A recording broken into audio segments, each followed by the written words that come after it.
Velkommen til pressemødet. Det bliver mægtigt spændende, synes jeg. For nu har de jo haft næsten 50 år til at forberede deres spørgsmål i. Så værsgo, fyr. Finnbak fra Jyske Tidende. Der er utrolig mange i Danmark, der har hund. Jeg vil godt spørge, hvordan er det at have en hund i familiens midte? Det var da... Ja, det er jo lidt besværligt, at den fælder sådan. Det løser sig, for jeg er ved at lave en bispekåbe af dens hår. Men hvorfor du fokuserer på det dumme kræ? Det er mig, der har fødselsdag. Jeg har læst, at deres majestæt drømmer i farver. Hvad har deres majestæt drømt i nat? Ved I nu hvad? Hvor længe har de forberedt det? Kunne jeg ikke få et spørgsmål af et mere historisk karakter? Deres majestæt, skiferien i Norge, hvordan gik den? Jeg har hørt noget om, at det var lidt barsk, for ikke at sige råt vejr.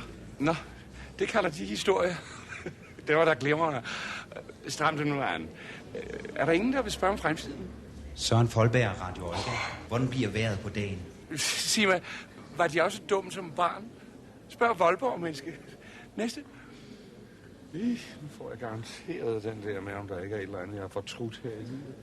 Judith Thomasen, Radio Sydkysten. Deres majestæt, vi ved jo, at det er menneskeligt at fejle. Har de også på et eller andet tidspunkt sagt eller gjort noget, som de har fortrudt? Ja, det kan de tro. Jeg skulle aldrig have indkaldt til pressemødet.